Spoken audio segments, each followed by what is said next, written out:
actually just give Donna another round of applause. Yeah, really, really, really. My name is Zezi Ifore. I'm an artist and a broadcaster, and I'm really honored to be here today at what is, I really consider, a historic event. It's certainly the first of its kind, the first premium luxury beauty event specifically for us. And I just think that is so incredible. I'm so happy to be part of it. Like, happy is not even the word, it's iconic, okay? And yeah, shout out to my mom, who's also here and is iconic. Many thanks to Mama Ifore, my personal glam consultant.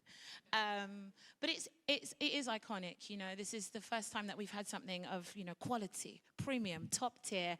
And to round off the final talk of the day, I have some very premium and top tier experts talking to me today, because we're talking about tweakments, which is really, I guess, at the forefront of the beauty conversation today. This is the new frontier of what beauty is in 2022, which is all sorts of aesthetic things that you can get done, going beyond makeup. And so to join me and unpick this, I am going to introduce my wonderful guest. So okay, I'm actually going to go, in order of proximity. First we have the incredible Dr. Ewoma Ukeleghe, who's an award-winning cosmetic doctor, the founder of Skin Doctor, and a contributing editor at Elle. Let's give her some zhuzh. I know that's correct. And then we have the wonderful Lisa Jemide, who is, was it Jemide or Jemide? Sorry, you know, I'm Nigerian, I knew better, sorry. You're a digital creator and you work across fashion, lifestyle, beauty, and, you know, she is a beauty, so let's give that some energy also. And then we have Dr. Ayah Siddiqi, who's a cosmetic physician. She specializes in full facial harmonization. And if you don't know what that means, don't worry, I'm going to ask her. I don't either, but I love the sound of it. And she is the founder of the clinic Harmony by Dr. Ayah. So again, some energy. We're warming. Thank you. And then we have the wonderful Charlie Kamale, who's also, look, Miss Luxury here, lifestyle and luxury content creator and a stone cold stunner. So some energy also. And then we have, last but by no means least, this is the legendary Dr. Uchenna Okoye. Honestly, I personally am extremely gassed to be talking to you today. This is a beauty icon and glam hero of mine. She's one of the first black kind of like beauty experts I saw on TV growing up. You are a cosmetic dentist, a celebrity dentist, the clinical director of London Smiling. And of course, you are the official dentist of Channel 5's makeover program, 10 Years Younger. And she's just made. So make some noise for Dr. Uchenna. Fabulous. Okay, so now we know that everybody is illustrious, we know they're wonderful. We're going to have a great chat. When I was asked to do this conversation, I sort of set a bit of an intention for this, because tweakments for me, I haven't had any, and I find it a bit, I'm not really sure where I sit on it. I don't have a judgment, but for me personally, there's just so much information out there, so much new developments every day, new treatments, I don't really know. So I really want for all of us, I guess the purpose of this talk is for everybody who's listening and watching to kind of feel empowered to make your own choices, because it's not a good or a bad thing. If they look great, they can look great, you just have to do it right, I think. And to leave equipped with the tools and the information that you need to make those decisions and to feel good about yourself, whichever you choose, and to feel enriched. So let's hope that that is what transpires. First up, does anybody know what tweakments are? Just put your hand up if you know what the term tweakments means. Wow, we have like 10 hands. Okay, that's fine, because like I said, it's a sort of new frontier of beauty. So I'm going to put that to our doctors in the panel to just say, starting with you, Dr. Ewoma, what's a tweakment? Let's just make sure this works. Does this work? Can you hear me okay? Testing. Okay, great. So tweakment really just refers to any sort of like non-surgical procedure used to enhance your beauty.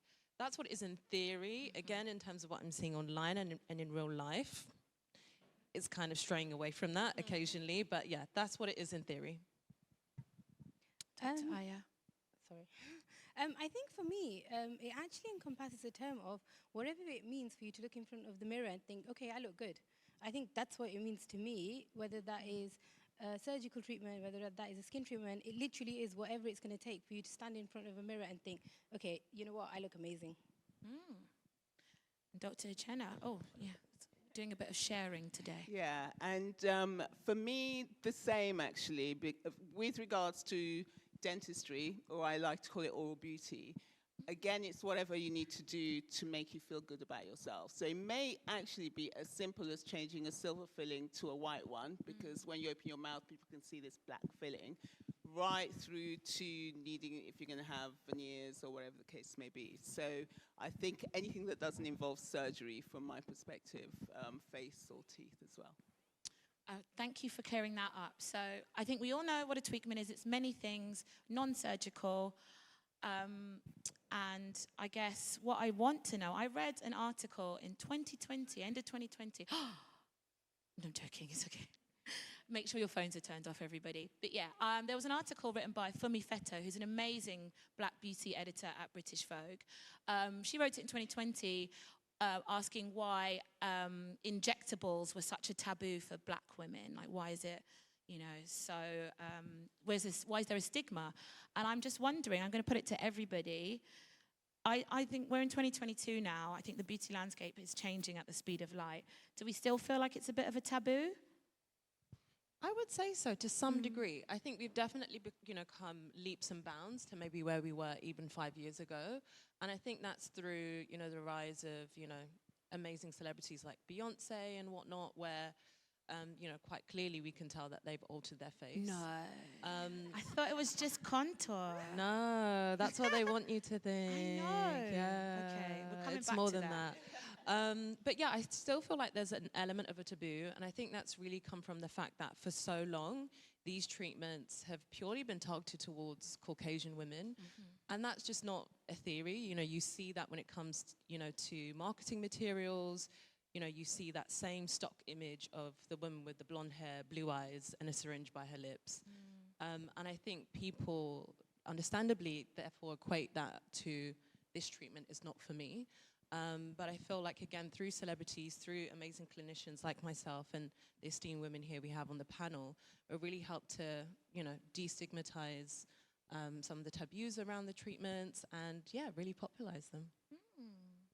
Thank you. Dr. Uchenna, actually, I want, before you hand that mic away, just because you have been practicing, you've had a really well-established practice for a long time. Like, I want to say, are we close to 2 decades? Are we even over 2 decades?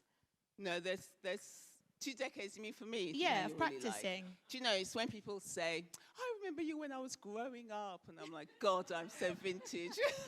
You're not. Yes. I've had, I think I qualified, it's almost 30 years that I've been. You see, and I was hesitating at 2. Look at that.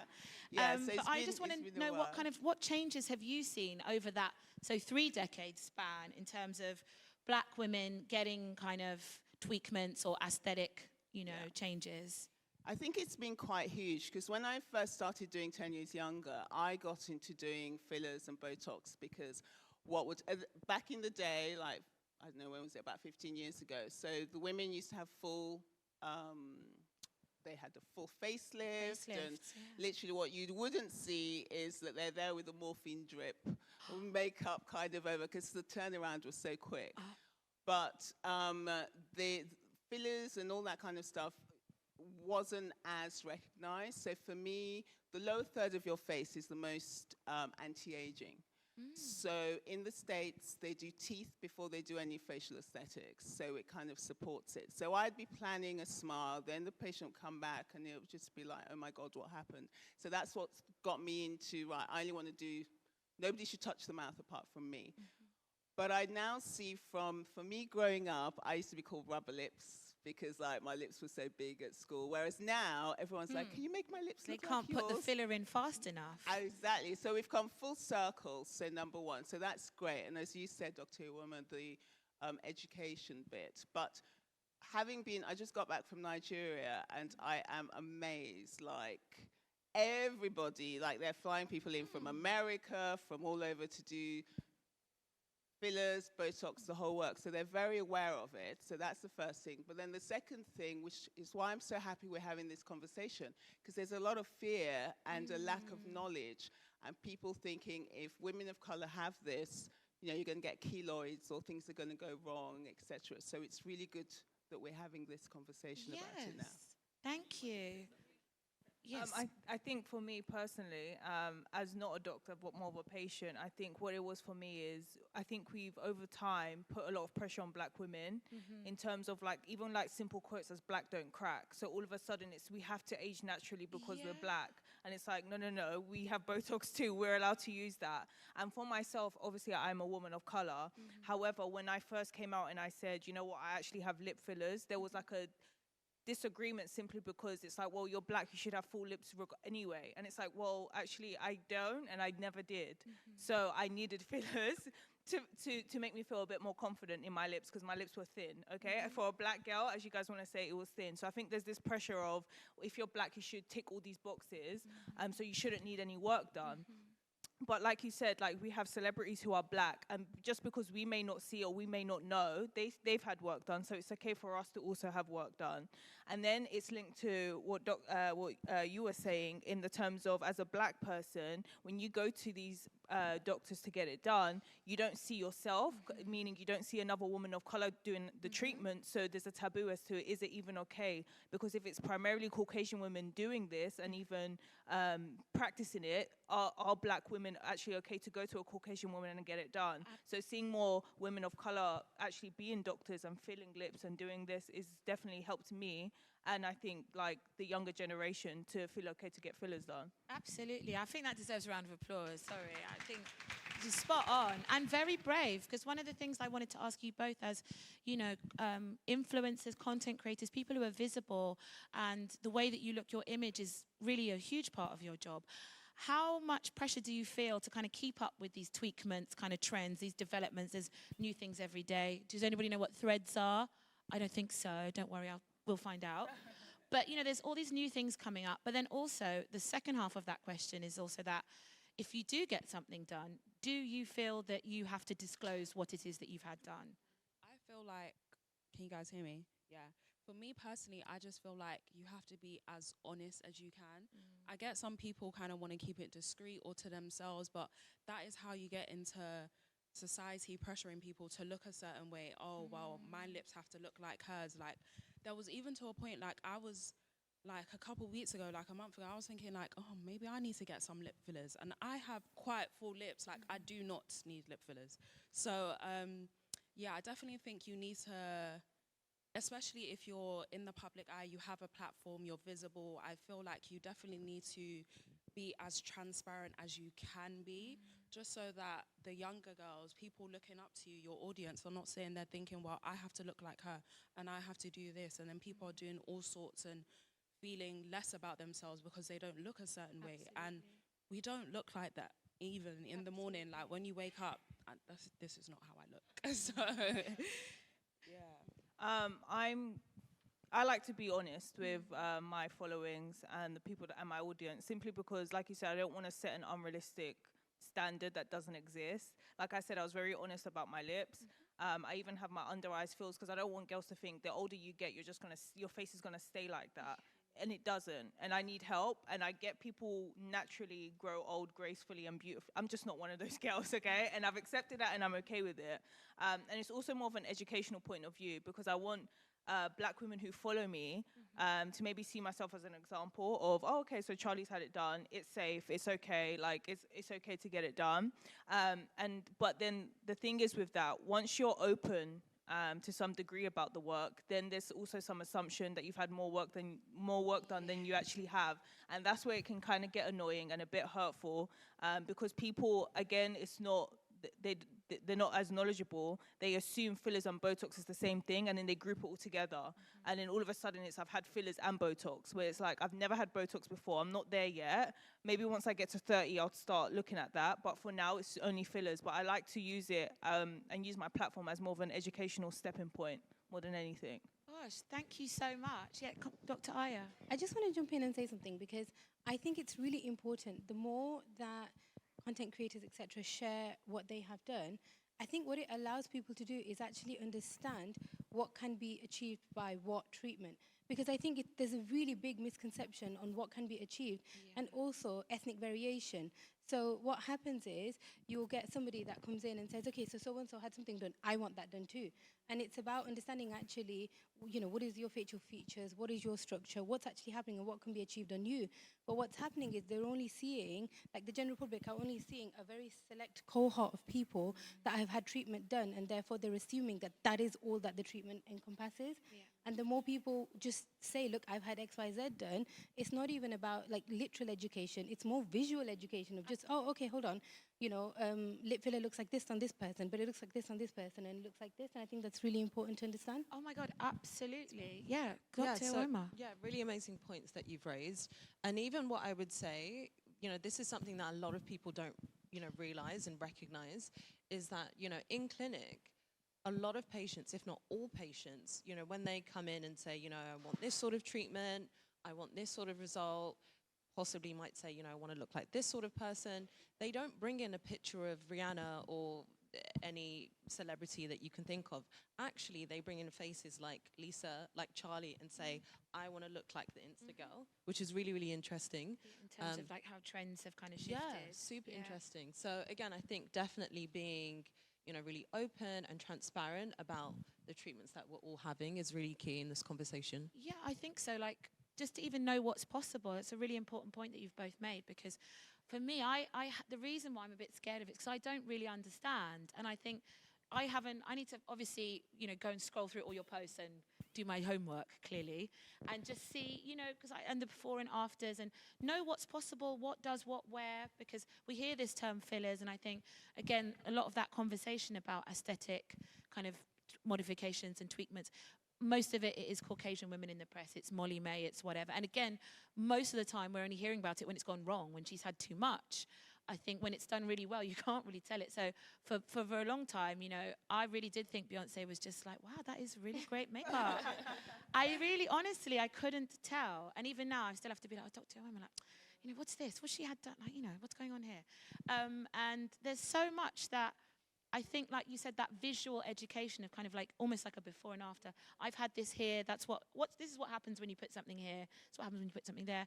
It's so helpful. Even who's had a really amazing subtle transformation.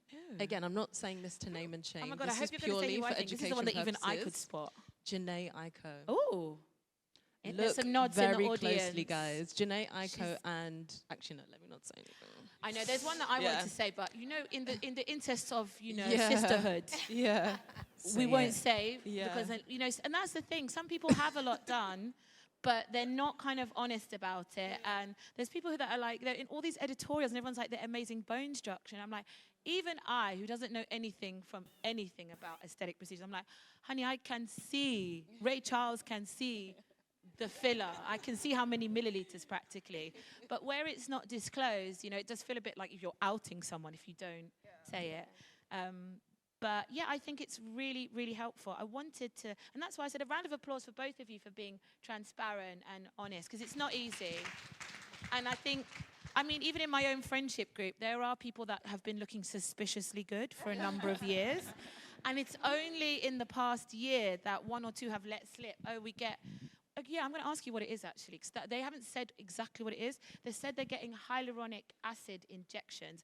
And I said, wait, is that filler? They said, no. It's just like hyaluronic acid serum, but you're just getting it injected in your skin rather than applying it. Are they telling fibs, or is it filler?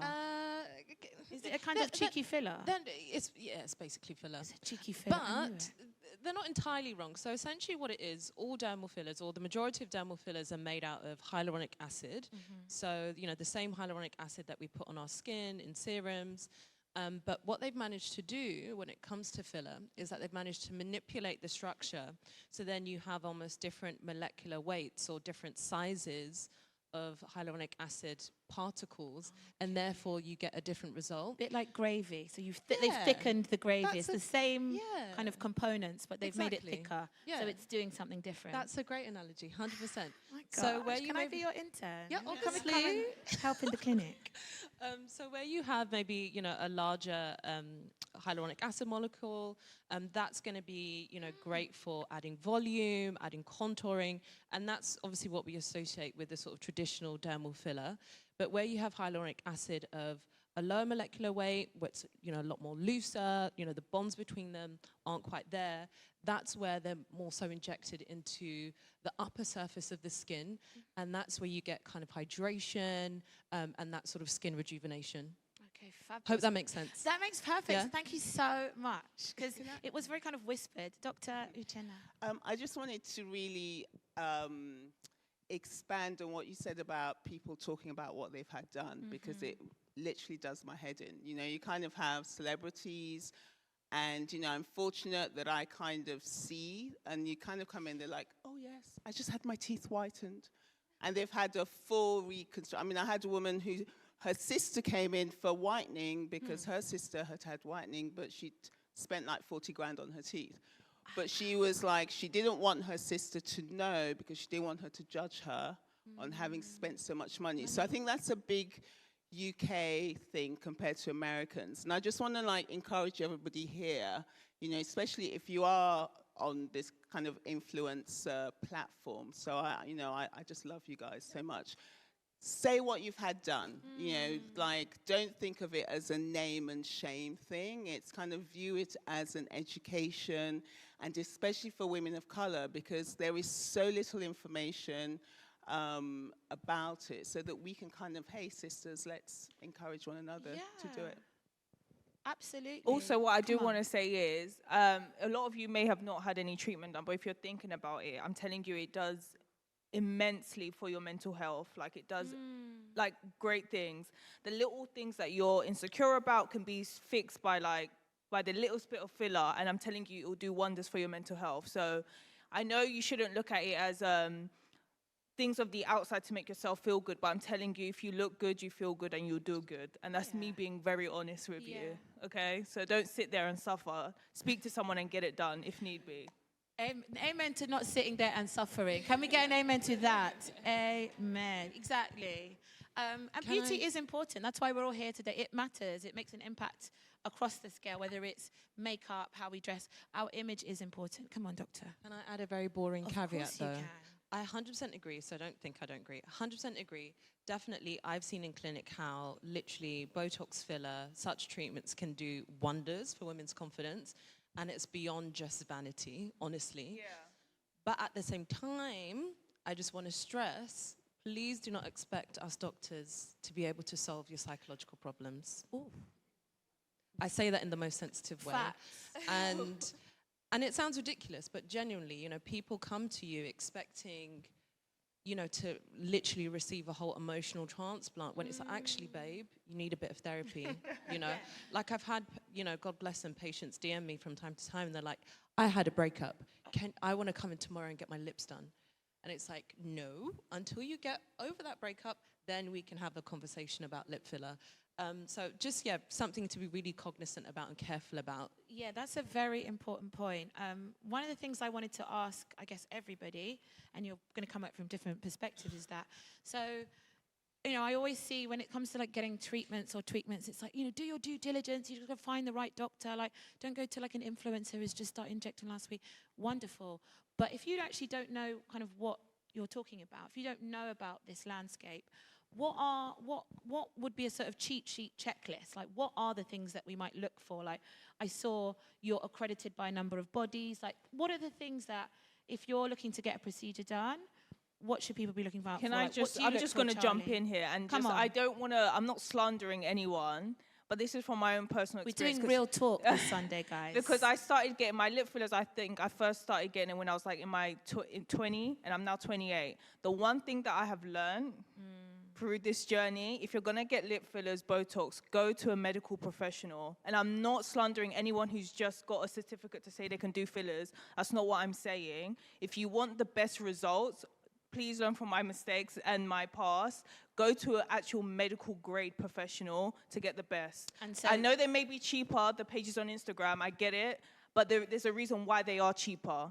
The work level that you want is not gonna be the same as a medical grade. So go to one of these guys, please.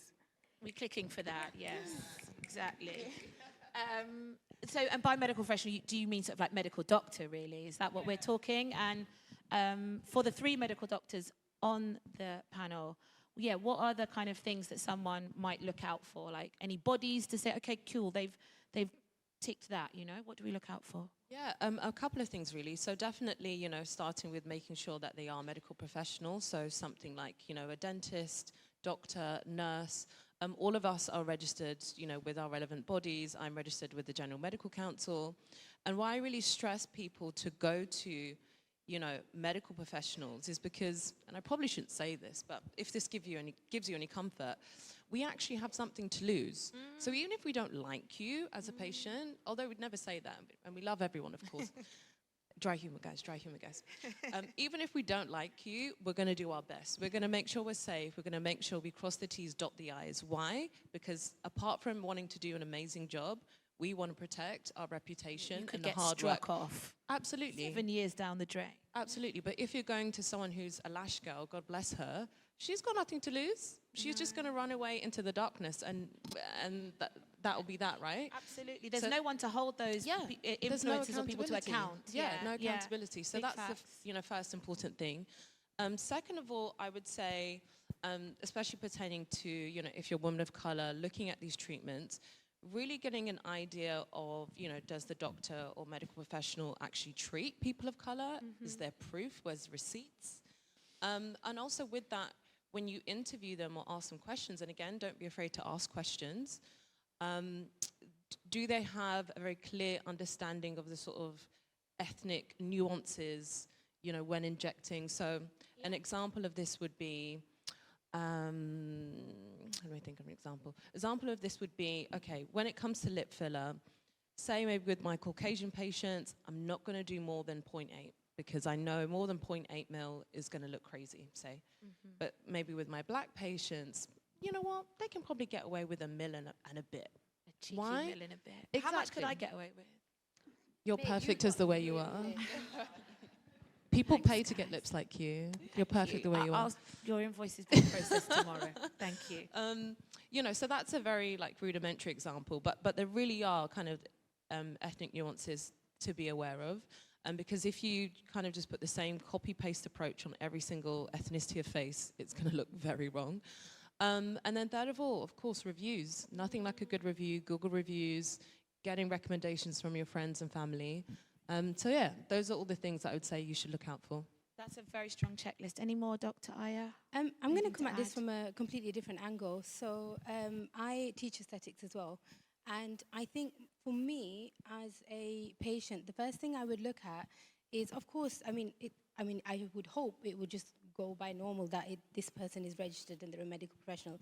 I don't think that should be on the checklist. I think that is the check, like, that's irrelevant. I think for me, it's very important that somebody is continually educating themselves. Because look, this industry is rapidly evolving. In the last year, it's changed so much, particularly with social media and, you know, influences from international, etc. And unfortunately, within the UK, the regulation of aesthetics is negligent, if that. And even medical professionals can learn Botox and fillers within 8 hours, right? Now, if you compare that to our careers and our degrees, we do like, you know, hundreds of thousands of hours, years of development, and we spend 8 hours learning Botox and fillers. Well, that's what we need in order to get the certificate to inject, right? Now, my issue is okay, so you've basically done 8 hours of training, and now you're just free to treat anybody. And personally, like, that just weirds me out a little bit. And also, what you learned yesterday, believe me when I say, give it 6 months, it'll be something else that's new, right? So I have, for example, an ultrasound scan, right? And what we can do is we can scan the face and we can assess for whether filler is present, etc. And even that's so new, we're still learning all about it. But we have learned so much about dermal fillers, for example, in the interim of having an ultrasound scanner compared to before, that even we're like, oh, wait, there's things that I thought a year ago, and I'm like, okay, no, I was completely wrong, like way wrong. And actually something new. And I think that's really important because you don't want somebody who's not up to date with what is now, right? Because what is a year ago is not what is now. So I think for me, like I said, the fact that they're medical should just be a given, right? But actually, are they continue educating, or have they done 8 hours 9 years ago and they're still doing the same thing today? Because you know what happens? I'm treating them people after, when it goes wrong, when something doesn't happen, etc. And I say that because we spend so much time focusing on saying things like, make sure it's medical, that even within medical, make sure it's good quality, you know? Yeah. We've got someone in the audience who wants to ask a question. We were going to have like a separate Q&A at the end, but I just think it's Sunday and we're all friends and family here. Let's mix it up. So can we get anybody with the roving mic, and we'll just go straight to this lady at the front. And if you have any questions, just start getting them ready, because, you know, we all want to get our solutions today, okay? Want Before everyone you do to that, leave can equipped. I just add to Yes, Dr. what you Uchenna. said about what to look out for? Yeah. So, as you've all said, it's a given with qualifications, expertise, etc. And what you said about we've got so much to lose is huge, because some of you may have heard, you know, we talk about, well, it's medical tourism, and in dentistry, you may have seen the articles about turkey teeth. Yeah. Poor old Turkey. It's not just Turkey, it's anywhere that's not England. And the reason people do that, because it's cheaper, but there is a reason why it's cheaper. And then they come back to the UK and people have got pain, they're losing teeth, and it costs so much more to fix it. So it's just, you know, here we've got rules and regulations to make sure that it's safe, it's predictable. But apart from that, what I would say, because there's so many women here, is go with your gut. And the men, you know, when you go in, and I would say a question to look out for, it's only a little thing, but when you go in and you meet the professional, and they should say, it's as simple as, what can I do for you? So if you're not being asked that question, it means it's not about you, you know, it's kind of that thing that you said about tailoring it to fit each person. So make sure that they listen to you and you feel comfortable with them. Ask them for testimonials. Ask them to speak to other people they've treated.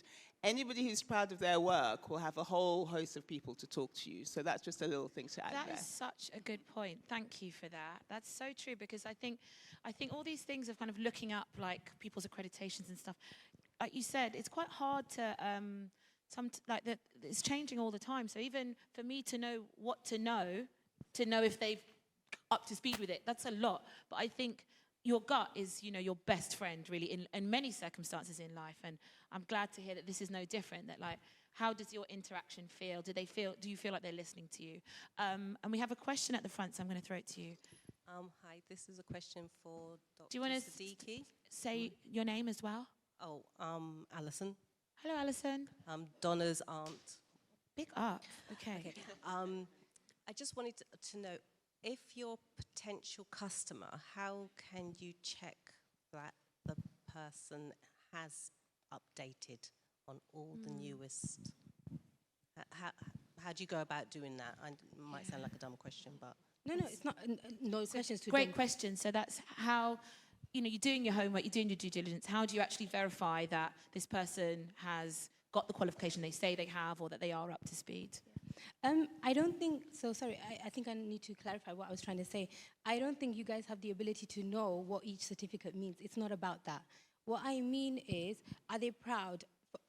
So myself and my friends, okay, you come to any of our clinics, we're like, okay, so last week we learned this, or the month before we did this, etc. So I think it's more the vibe of the person on their opinion on education as opposed to their literal certificate, if that makes sense. So when you go there, kind of what Dr. Uchenna said, you get the feel of them, but are they somebody who is like, oh, I know best and I've done this for X amount of years and I just know what I'm doing, or somebody that's a little bit more open to, okay, look, I was doing so-and-so, but there's something new that's come about, and just having conversations with you about it. I think that's where social media and word of mouth comes from. So you won't know. And the thing is, remember, you're under no obligation to have treatment done the day you go and see that person, right? So no one's saying you go in, have treatment, go home. Go in and just talk, right? You don't need to decide that day. You just talk and then go home and process what you've learned and what you felt, and then talk to your friends about it or talk to other people. So take time. There's no urgency in any of this. It's not emergency medicine. And I think, so if I may, your question's a really good one, because it's easy to, let's say somebody's got toothache. You can ask your neighbor, I've got toothache, you know. But when you're talking about tweakments or aesthetic things, it's a whole different situation. One, you may not want to let them know that you're having the treatment. And two, people lie. They don't tell you, they just pretend. So you're absolutely right, as in how do you know? So I think what you've said is like, take time. You don't need this. So take time. And if somebody comes to me and they want a second, third, fourth, I'm like, please go to as many people. And yes, you might need to invest in the fee for that initial consultation, but it's money well worth it compared to trying to fix a problem if you've gone exactly somewhere. point. I think that's actually something that I never hear in this discussion, is that you don't have to rush. It's not like, it's not a medical emergency. No, you know? So if you are considering getting something, take your time. Maybe it's going to take you 4 months to find the person. I was going to say, as a patient, yes, you won't, I don't know if you guys know this, but when you're even booking a service, you won't actually, sometimes a lot of these doctors will have like a receptionist that books you in. So you won't actually speak to the medical professional until your consultation, or until you see them. And I always say that's like the first time they get a feel for you, you get a feel for them. I would never say to go ahead with a procedure when you haven't even spoken to them. Because when you call through to a lot of these places, you won't speak to them directly. And never go into an appointment thinking I'm going to get this done without speaking to that person straight away. That's probably like the big no-no. So wait until you actually get there and you actually speak to them. And like you said, a good doctor will assess it and always want to hear from you about what your insecurities are. And then they'll best advise you. And then you go away and you think about it. And then you can book again to then get it done. I would never say book and then get it straight away done. Speaking to them straight away, like no. Piggybacking off that point, I feel like now social media is like such a big thing. So you go on Instagram, oh, she got this done, she got this done. So I was going to say, like, as a patient, and even just as people who are following influencers, content creators, I feel like I almost feel a responsibility to be extremely careful of the businesses and the people that I promote, because we get a lot of people DMing us like, oh, can you come in, get this done and promo this and blah, blah, blah, blah, blah. And if you see the amount of people who have messaged me, yeah, come and get this filler, come and get this filler, and you have to be so careful, because there are some influencers who don't really have any moral compass, so they will just go everywhere and anywhere and promote that to you guys and like, yeah, go and get this done, go and get this done, and it's not the same treatment you're getting, or they're not the best doctor, or they don't have the best qualifications, or they're not going to do the best thing for you. So you have to be careful of the influencers that you're following and listening to, and yeah, that's an extremely good point. I think many of us are familiar with all the hair horror stories, because lots of influencers will get gifted kind of appointments at these luxury like hair salons with weaves costing like hundreds and hundreds of pounds. And of course, this influencer is going to get the deluxe treatment and the best of the best, and they're going to take a million great pictures with the ring light, and then the actual customers or ordinary customers experience is like night and day. And I think this clearly must apply to like aesthetic stuff as well, that even if you have been gifted a treatment, obviously it's in their interest to make sure that you have the best time possible. But whether that is rolled out for the ordinary customer is different. So like Dr. Ewoma said, there's like Google reviews and all sorts of other ways that you can kind of independently judge an average customer's experience. Dr. Can I just Uchenna? add from the other side, just as you were saying about being aware of the influencers, be aware of the clinicians as well. It's so funny. I had, but it's true. I had a patient say, well, my friend said I should come to you because I wasn't sure, because you haven't got a really big following on Instagram. And and it's like, does that mean you're still good? So that's just like, I'm too busy doing the dentistry to be doing the social media thing. So again, going back to the due diligence. So yes, I think for me, Instagram is amazing. So yeah, all go follow me up my thing. Anyway, but with the DMs, for me, it's many DMs. So where people are, I have people in Scotland, Dubai, shall I do this? Send a picture. So I love it for that. But don't be fooled by people just showing their best work. We all know Instagram is about the best work. So still go meet, ask the questions, and all the stuff that we all said before. I just wanted to add that there. Thank you. We have another question from this wonderful lady in a bright pink coat at the front.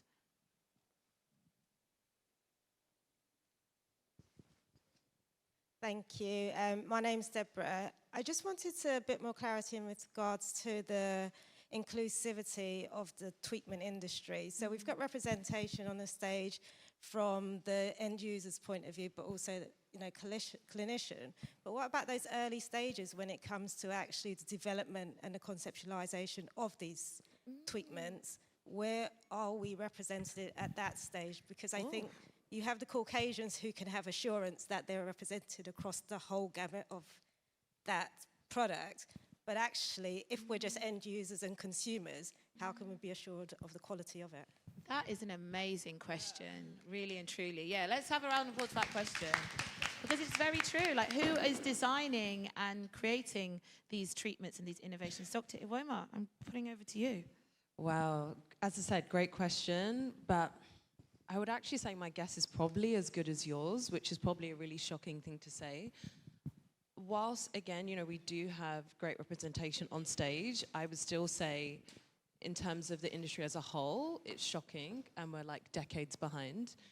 You know, yes, on a micro level, there's some attempts from some of these, say, filler brands to at least include diverse faces on their marketing, such as brands like Restylane. But again, it's like a drop in the ocean. And definitely when it comes to the actual development of these products, only God knows. If, you know, I'm gonna extrapolate what I see in terms of skincare product development, it's probably gonna be a terrible one as well, because naming no names, a very popular skincare brand that actually really puts at the forefront clinical research in their products, and I'm sure probably 70% of you have at least one of their products in your bathroom.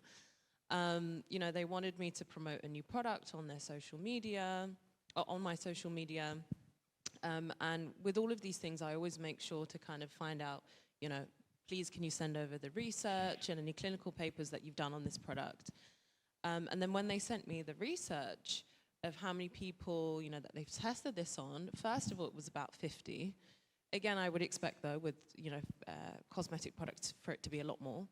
But the really striking thing was that they had basically tested this product that was to be sold internationally on 50 Caucasian women between the ages of like 35 and 50. And I'm like, you kidding? Like, really?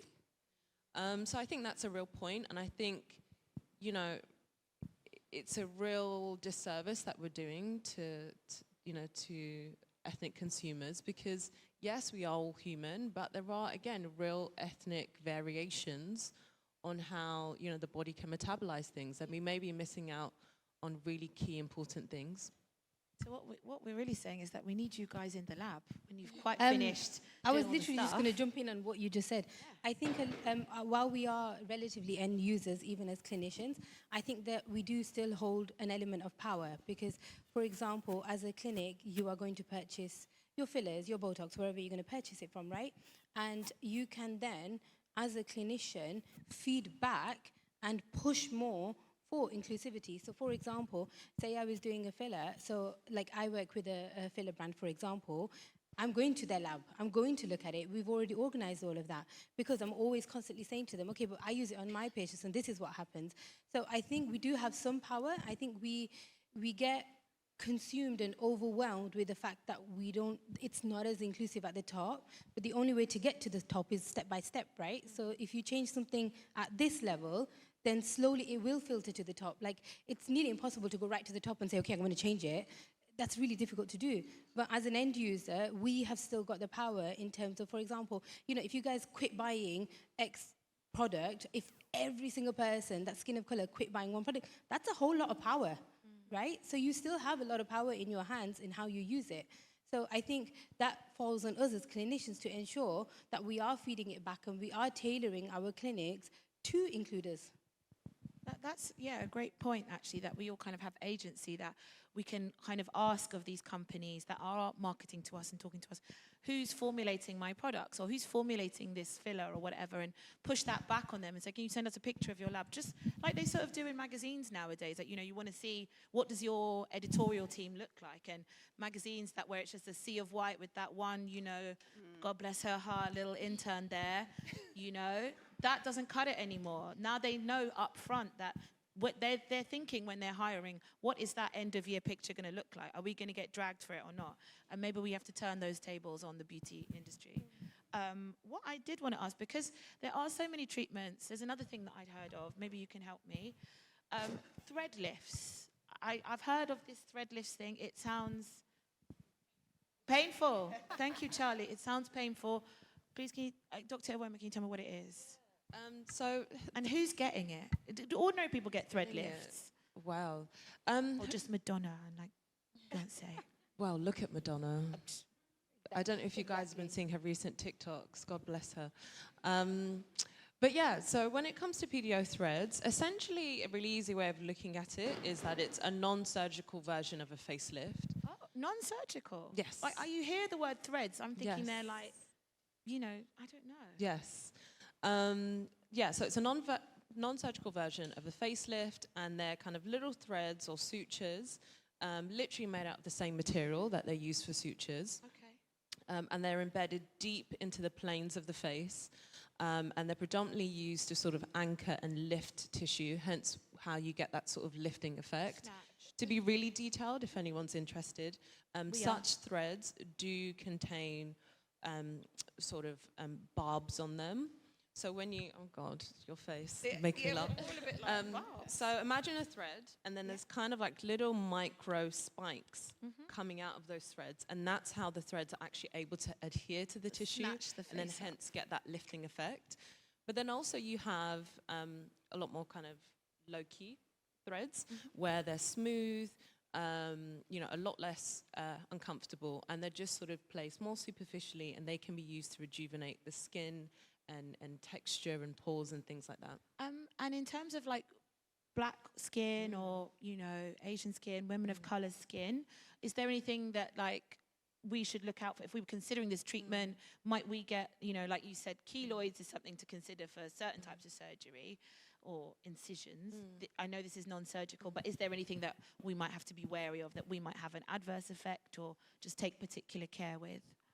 If you were getting the threads. Yeah, I think beyond the sort of generic advice that we've given today, definitely, you know, the more smoother threads that I've mentioned, where you can kind of use it to help with texture, pores, you know, skin rejuvenation, that's definitely something that most women can definitely consider. Where would you get them, literally, actually? I don't actually... So, say, for example, on the cheek, say where many of us have had acne growing up, you often get kind of indentations within the cheek. So by putting threads there, it helps to stimulate collagen, and hence you get a smoothing effect over those scarring. Okay. Yeah. I have a question. How long does it like last for? Or do you have to top up like fillers? Like what is the deal with that? So you definitely have to top up. So when it comes to, say, the more so lifting threads, those can last anywhere from 1 year to 3 years. It really depends on the person. So yeah. Okay. Well, thank you for that. Now we all know what threads are, guys. Don't all rush at once. And also be careful in terms of who you go to, because Yeah, exactly. I would definitely say it's something that you need even more skill than injectables, in my opinion, because I've seen it go very Really wrong. wrong. I've seen some horror so stories yes. on Really? TikTok. Yes. What with did the they look fox like, Lisa? eyes Tell and- us a horror story. No, I just saw a girl, she did a little, I think she had a, I don't know, was it called the fox eye trend or whatever that was? And they put Fox some eye stuff thread, and it was guys. literally like coming out of her skin. It looked horrible, like it wasn't good. Wow. It wasn't good. I actually did want to ask, like, do you feel pressure to kind of keep up, like, as people in the kind of forefront of this? Oh, all of you, actually, you know, you're all visible, you're in the public eye, and you work in this beauty sphere. So, like, do you feel a kind of pressure to keep up with these latest treatments? So if everyone's getting a fox eye, do you think, should I get a cheeky? Absolutely not. No. Absolutely not. No pressure. Yeah, I stay in my own lane. Like I assess my own face, and if there's something that I think is like off or needs a top up, then I'll get it done. Like my lips right now, I have an appointment next week to get that topped up. My under eye, so my doctors told me that lasts a lot longer. So I will go back and ask her, do you think we need to touch up on that? I've hounded her for Botox for like a few years now, and she's like, Charlotte, when it's time for you to get it, I'll let you know, but for now you're okay. But I kind of feel bad for doctors, because as a patient, if I'm going to you for a specific thing, I'm judging your face off that. Exactly. Okay, so no It's shame, but true. like there's definitely pressure on that part for them, because it's like I'm not gonna go to you if I don't feel like your face is even Same. I make the wouldn't cut. go to Like, a dentist sorry, with bad yeah. teeth or a hairdresser. Well, hairdresser's different because they might have a personal choice of how they style their hair, so that's different. But certainly a dentist, you know, yeah, or an esthetician. I'm just going to jump in and ask one question back to patients or Okay. consumers, okay? how do you know what you need? That's my point. That's why I haven't had anything, But because that's I my don't point really too. know. So my point is, when you guys, so one thing that when I started my clinic, one thing that I was really adamant about, and I think I've managed to get there, is that you have no idea what you need. So don't come in and tell me what you need. You know what's concerning you. Absolutely. I don't know what's concerning you. I don't know what makes you feel unhappy. But the expert in this situation should be the person that's treating you, right?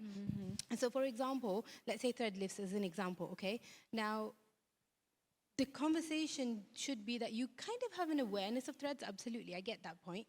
But you shouldn't be booking in for threads. How do you know threads is the right thing for the thing that you are concerned about, right? Yeah. Because one thing that I'm really passionate about is making sure people understand not to treat an actual symptom, but to get to the core of what's wrong.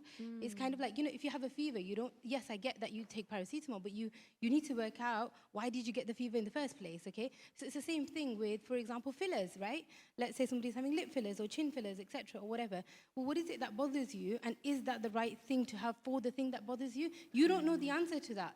Sometimes we don't even know the answer 100% because of the change in things happening all the time. But that also comes back to what Dr. Uchenna said at the very beginning, which is that people would kind of get these faces and all this stuff, but actually what they needed started with the mouth. And so, yeah, it is, I guess, there's definitely one thing that I've taken away so far is very much anything you're going to get is a collaborative procedure, as in you're going, that you, they're the practitioner's helping you, and you're kind of helping them to know how to help you. It's not that I'm going in there with this laundry list of, right, I've seen, I want this one, and a shopping list. It's like, let's work out this together. It's important to have a good relationship, because like I was saying with my doctor, and I went to her saying, I need Botox, and then she sat me down and said, no, you don't. It's important as a professional to sometimes push back on the idea of you need this done, you need that done, because in our head we build up this thing of, okay, I need to do this now because I'm of this age, and as a medical professional, it's in their job to look out for you as well and say, actually, I think maybe you should wait a little while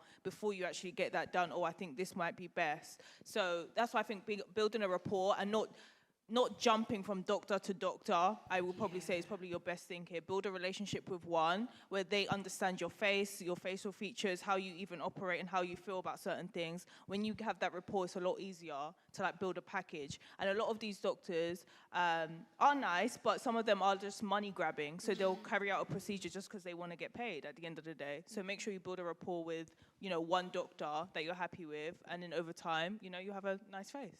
Even just to emphasize Charlie's point, it's so Very key. nice face, Charlie. Beautiful. Just to emphasize Charlie's point, it's so key that you find a clinician who is prepared to say no to you. Do not go to a yes man. That's how you end up looking like... wild. Like the cat lady, Jocelyn Wildenstein. You know, a practitioner who's able to put in those boundaries with you, because as much as I love my patients, as we all do, they really do know how to push boundaries and say, no, I want more, but what about just a little? And it's like, no. And I always say that, you know, with these treatments, they sell themselves, right? They really sell themselves. So I'm never out here to sell or to promote, or because, you know, it just does what it needs to do. But if you find that you're with a practitioner where they're really pushy and you know, you have to say yes by the end of the appointment, that's a big red flag. Thank you for that. We have a question in the audience. Thank you. Hi. It's a lovely gentleman with the hat. You look great. It's good. Should I stand up? Anyone stand up? Stand up. Why I'm the one that not? stood up. We didn't stand up. Stand up. Say hi to everybody. Guys, I'm shy now. Okay, I've got a question. It's a bit of a story as well and a question, but I wanted to ask, like, how do you know to control yourself when it comes to cosmetics? Like, how do you know how to control yourself? Because when I was young, I've never actually done nothing cosmetic to myself. But when I was young, I was actually born with a lazy eye. So when you look at me straight, one of my eyes always turns like that. And then I never knew that I could get surgery. When I was young, my mom used to put like a patch. But then in school, I looked a mess. I was like, no, I don't want the patch. Sorry. So I took off the patch. But had I used the patch, it could have helped my eye. So I got older, and when I went to school in America, people always used to like bully me in school, like, are you looking at me, not looking at me? When I came to London, I went to Specsavers, and I just told my doctor, I'm not happy. I went to work the other day, and someone said, who are you talking to? Are you talking to me or the other person?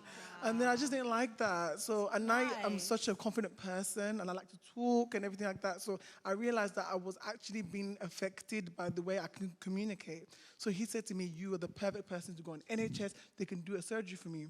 I thought, oh my goodness, okay. So I did a surgery, and it was amazing. And then I just felt so beautiful. Like, oh my God, I took pictures, and I was like, I didn't even know, like, I'm growing up, and I'm getting more handsome as I get older. And I'm like, oh my gosh, like, this is, I don't know where this came from. Like, oh my goodness. So now, the sad news is that I remember he told me that it's not going to be forever. I was like, oh.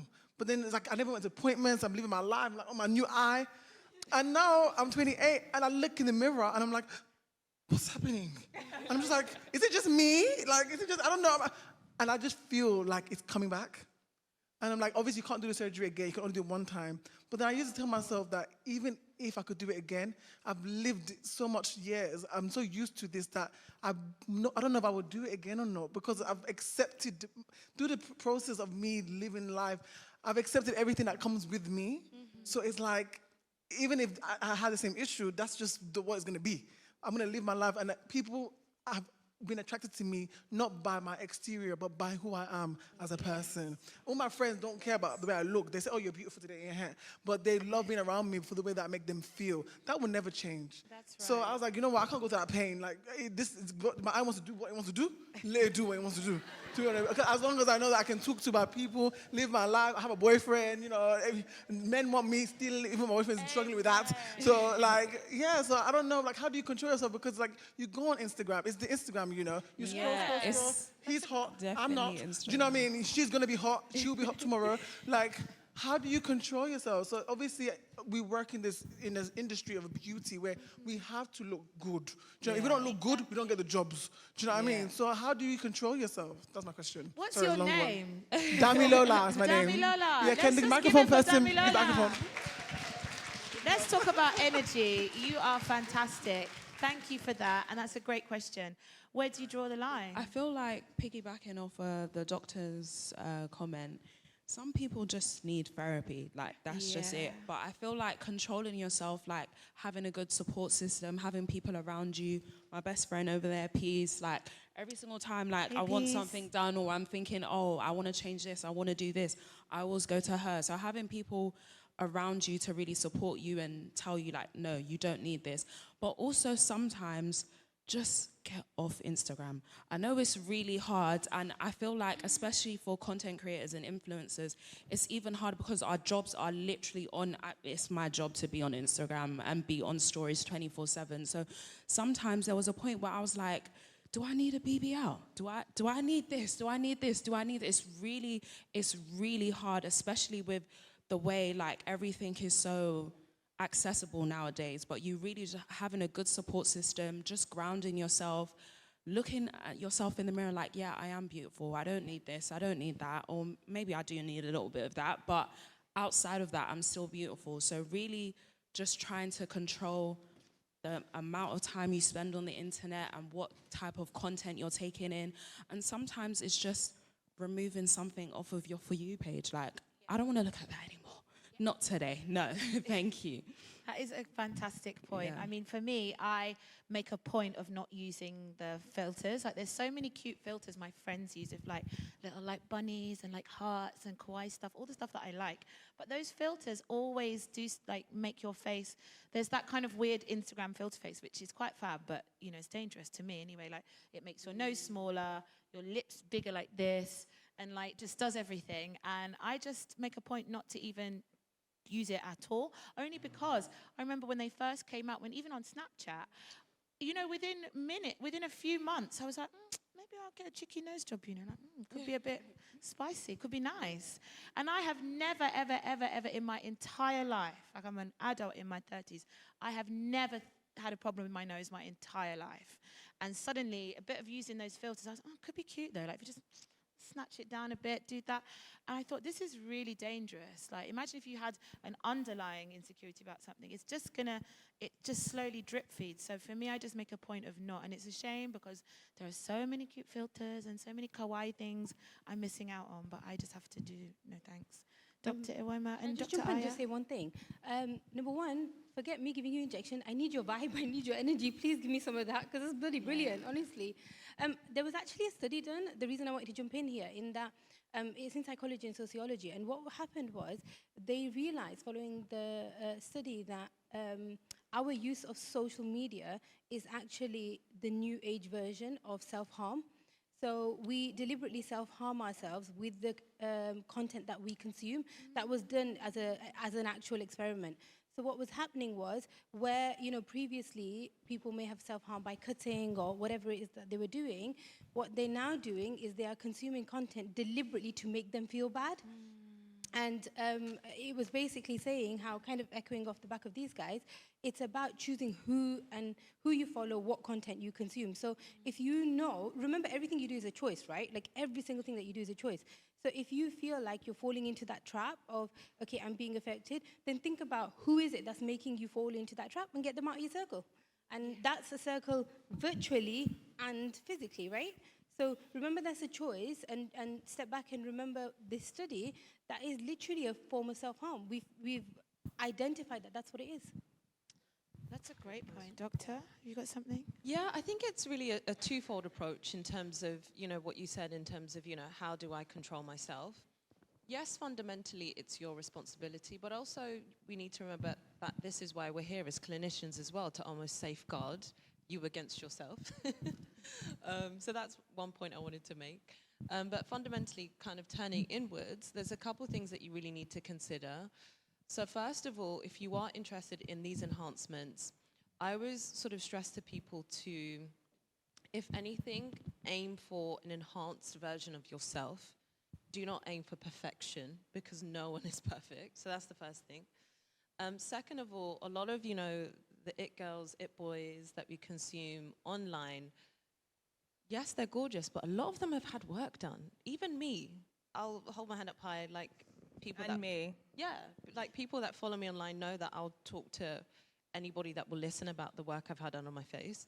A lot of us have had work done, so it's not natural. So just remember that and really give yourself grace. So those are some of the points that I would really, really stress. Yes. Those are important points. Dr. Uchenna has an important point coming. Just with what you said, I just wanted to let you all know, anybody you see that's got a really nice smile, 85% of them, if not more, have bought it. So don't be fooled. It's the good thing, what you were saying earlier about your question with regards to investment in diversity and so on. God's teeth are equal, whatever color you are. So with regards to dentistry, I don't have the same issues that you have, like with the fillers and the rest of it. But all these people that have lovely smiles, they've bought them, they've bought bonding, they've bought veneers, they've done whitening, they've done braces. It's not true. So don't be fooled. So just kind of be proud of what you've got and make it better if you want to. I just wanted to add that. Thank you. I have a quick question actually to the practitioners. I always like bang for buck and value. So if, I know that like the real hardcore transformations is going to be lots of money and lots of things over time. If I just wanted a little quick, just to look a little bit better, but, starting small, what kind of semi-quick, do you understand what I mean? Like a sort of where's a small place to start that could have a good, has big impacts relative to, what it is? Especially with teeth, yeah. Yeah, Please, for doctor. teeth, the thing to do is teeth whitening. It's brilliant. It's safe. It's effective.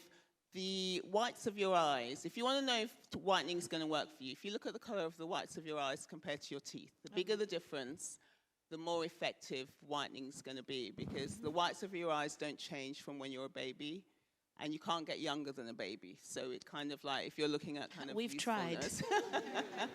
So whitening is the thing. Make sure that whitening's it's a medical thing. So please don't go to your beauty salon or whatever. It's actually, you have to make sure that you go to somebody that knows what they're doing. And it's also one of the reasons, so, you know, as you know, I've got a whitening toothpaste. And the reason I did that was because patients kept wanting a cheaper way to whiten their teeth. Look, if you don't have Starbucks for 3 months, you can afford to have professional whitening done. So I'll just park that there. So kind of say, and your teeth won't get so dark. But the reason for the brand and the paste was, okay, so you can't afford that. What can you do with toothpaste and whitening pens and stuff like that? So that's kind of why I brought that out. So you can do it over the counter, but you need to be very careful that you don't actually do damage, and not all of them are created equal. So whitening's the thing from my perspective. Thank you. I'll be seeing you on Monday. Thank you very much. Dr. Ayah? Weirdly, for me, it's lower face Botox. I think it's lower the thing, face Botox. I think it's the thing that people miss the most, but it's the thing that makes the biggest difference. Kind of backing of Dr. Uchenna, the perioral lower face is one of the most important areas which we look at when we're looking at somebody's beauty. We don't realize it. And often people focus on Botox up here because they don't want lines on their frown or whatever it is that they want. But actually, you've got a huge muscle here that comes up from there that pulls everything down from here.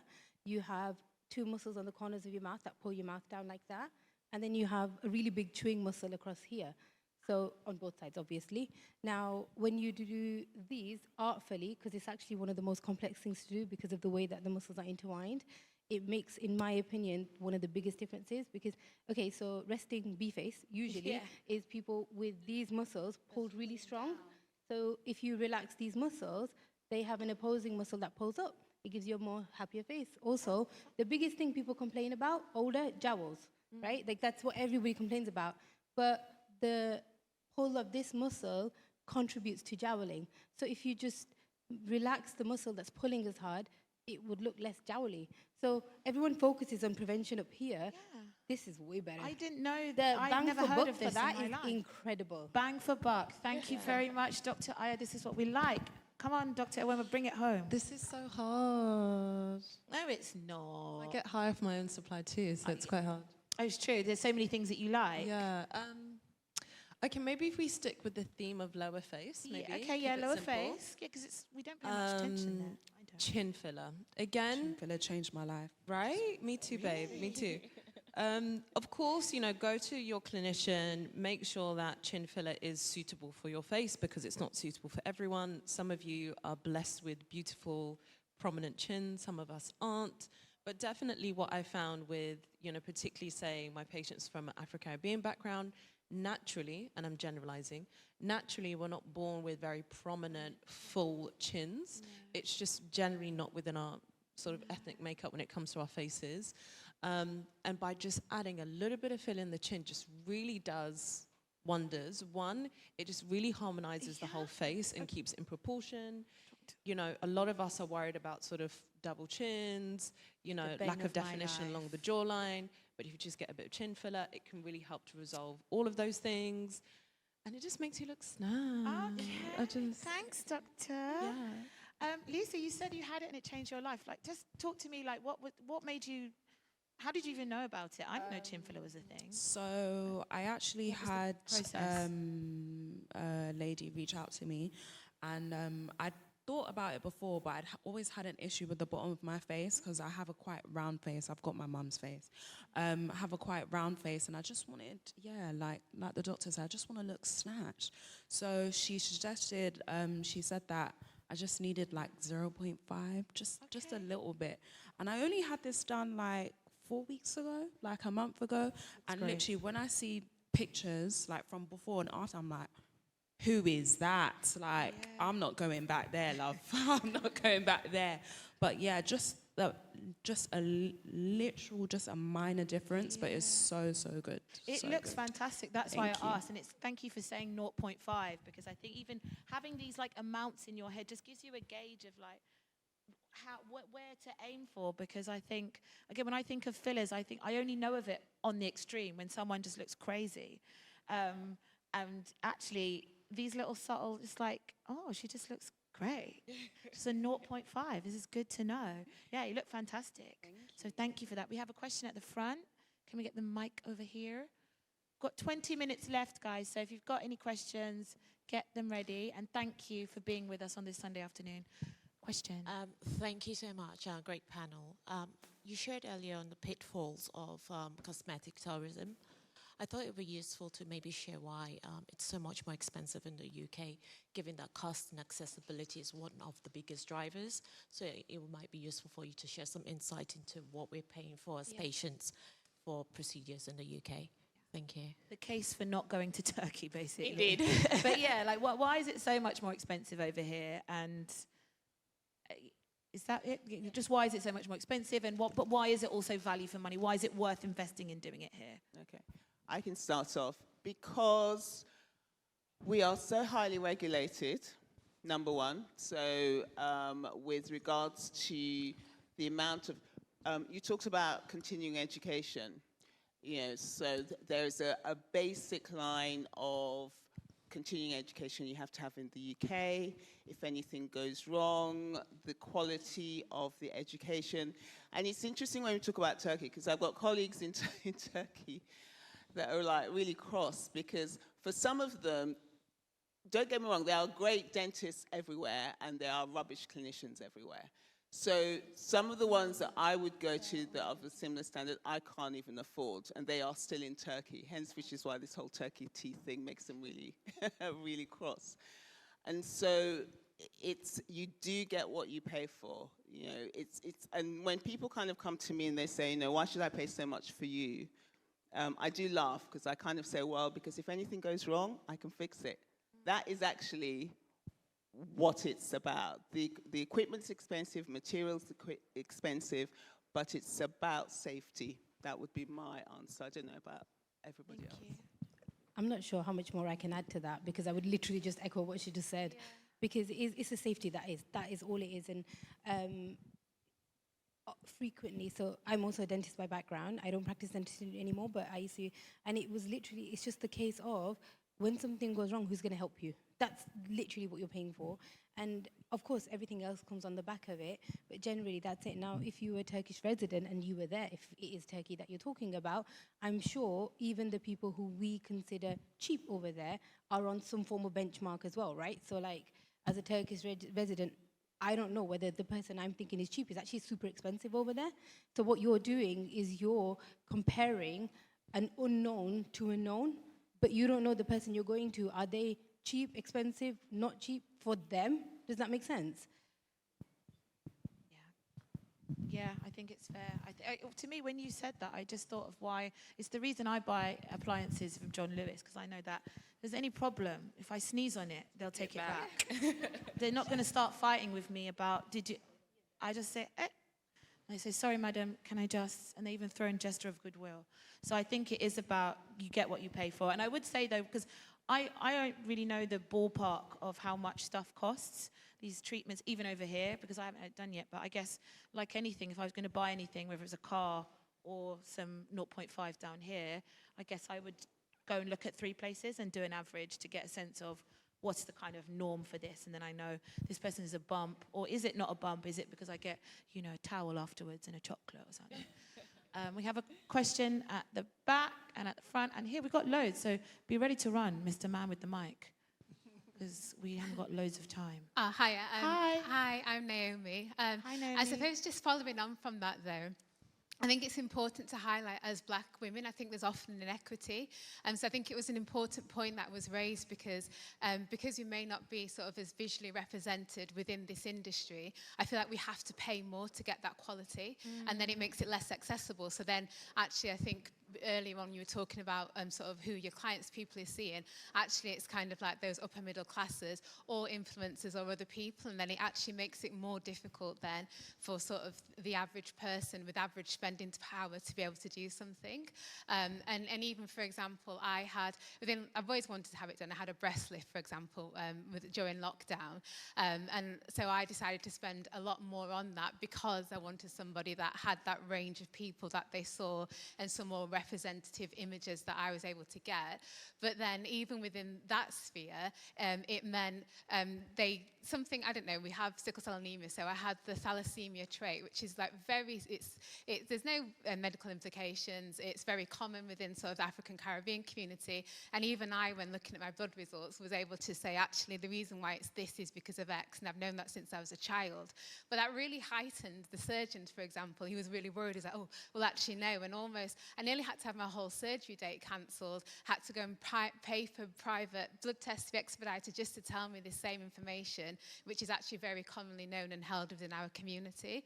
And I think for me, it's highlighting that, and also maybe a little bit of a plea, and just, I don't know, to ask and understand if there's sort of a network or resources where we're able to give this information freely to our community. So to be able to empower women with the knowledge, then to be able to get access to things and ask those right questions, so that people aren't priced out of it as well. Because I think everyone has the right to be able to have these sort of procedures and things if they so wish to, and not for it just to be sort of for a privileged few. It's a great point. Thank you very much. Question at the front, and then at the front, two at the front. We're at the last questions. Thank you so much for being with us, everybody. Hi, everybody. It's been a great panel. Awesome. And one of the greatest take-homes, you know, like for me personally as a mother of a teenage daughter, is that you're really only as beautiful as you feel inside. So as you said, with regards to your mental health and tying beauty to your mental health and doing what you need to do to feel beautiful. So that was really good, just to commend all of you. But my question goes to Dr. Uchenna. It's kind of a clinical question, if you don't mind. With regards to your toothpaste, and I'm only asking you because somebody asked me, so with regards to your toothpaste, what's the fluoride content in it? Technical. It's 1,500 parts per million, which is actually, not all fluoride is created equal. So all toothpaste, and this is a huge thing. Some people are against fluoride. I'm very much for fluoride because fluoride has been shown to strengthen your teeth. And usually lots of middle class people say that you shouldn't have fluoride, blah, blah, blah, blah. But having been there and being involved in extracting every single tooth in an 8-year-old's mouth, and there was no fluoride, and it's because they were from a lower socio-economic thing. They were, you know, like, even organic orange juice is not good for teeth. So, so I'm very much into fluoride as a way that every time you brush your teeth, spit out, don't rinse out, so that the fluoride is coating and protecting them. So that's the thing to look out for. So the percentage, as long as whatever toothpaste you have has fluoride as a basic, but obviously mine has got the right percentage of fluoride. That goes without giving. Thank you very much. We have time for one last question. This lady at the front. Thank you. Thank you. My question is around the treatment. We said they're non-surgical. I'm wondering about any impact of bruising, especially on black skin, because I haven't had anything done. I'm learning a lot today, so thank you very much for that. But one of the things that would concern me if I were to, it's about how would I look, how long will I take to heal? Would the clinician understand the difference of healing in black skin, or any specific concern or that I should be aware of? Thank you very much. It's a strong note to end on. Yeah. Anything, Doctor? Great question. Actually, generally speaking, when it comes to healing, specifically bruising, that's actually the last thing that you should worry about, just because I find, generally speaking, with my ethnic patients, particularly my Afro-Caribbean patients, they hardly bruise, to the point I'm like, this is strange. Like, you've just not bruised at all. But again, you know, it's very much expected, you know, with the nature of our skin, etc. Versus, say, maybe with my Caucasian patients, any little prick, it's like game over, bruises everywhere. So generally speaking, unless you know that you're a bruiser, I wouldn't say worry about that. Again, I also find that my ethnic patients just seem to heal much quicker, for sure. And actually, right off the bat, the filler looks pretty good. So, for example, taking lip filler, I find that a lot of my ethnic patients, my black patients, look like they've just put on some lip gloss. Again, maybe it's very much down to the clinician and how heavy-handed they are. I'm not. But yeah, so I would generally say you definitely don't worry about healing. It's definitely not going to be worse than average at all, if anything better.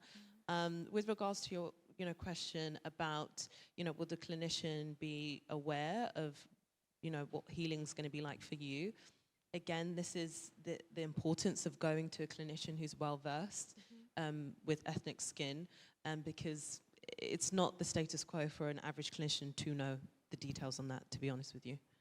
Can I just say, if you're a paying customer, because this is why, even as an influencer, I pay for my treatments because I like that leverage of if something goes wrong, I have something to fall back on. Because sometimes I feel like if I receive a treatment free and something goes wrong, it's like, but you got it for free, so why are you complaining, kind of thing. So that's why I always pay for mine. I'm gonna complain. Yeah, so that's why I always get mine paid for. Go off, Lisa. As a black person, when you go to someone, do not feel embarrassed or any type of way to ask them, have you treated a black person before? And I've learned that. Do not be embarrassed and be very bold about it. And say, okay, if you've treated a black person, do you know how they reacted to it? Be very clear and direct on that. In my own experience, I have bruised a little. And I always feel like my fillers look best like 2-3 days after compared to like when I initially get them done. It takes a minute for it to like sit well. And then all of a sudden I'm loving the results. I think it depends on you as a person, especially if you're a newbie. Take it easy, and then your physician should advise you. Just a quick one. Arnica really helps. So arnica is a herbal remedy that pretty much is suitable for most people. So if you literally Google arnica, generally it really works to help healing. So even if you are worried and you're not sure if it's going to happen or whatever, arnica preemptively helps healing. We know this. Oh, preemptively, would you put it on before you get the So treatment? you can get it as a tablet, you can get it as a topical treatment, and basically, literally go to Holland Barrett or Boots I or have anywhere. Arnica Yeah. Arnica is a staple in my household. There's always a tube of it in the drawer. Any bruise helps it heal, but I put it under cream. I didn't know 2-3 days before, it just helps. Take the tablets. 2-3 days before, literally. Fabulous. Yeah, Arnica is, and it's also natural. Yeah, so that's what I mean. We love to end on a really easy takeaway that everybody can have. Go and get some Arnica. Go and do your homework. And have a beautiful Sunday. Just last but not least, please, can you make some noise for our wonderful panel of experts today? Dr. Uchenna, Charlie Kamale, Dr. Ayah, Lisa Jemide, and Dr. Ewoma. Please, please, please, thank you again. And thank you to Donna and to the Beauty Beat. And thank you to yourselves for being here and being part of history. Hope you've enjoyed it and hope to see you next year, bigger and better. Lots of love. Thank you.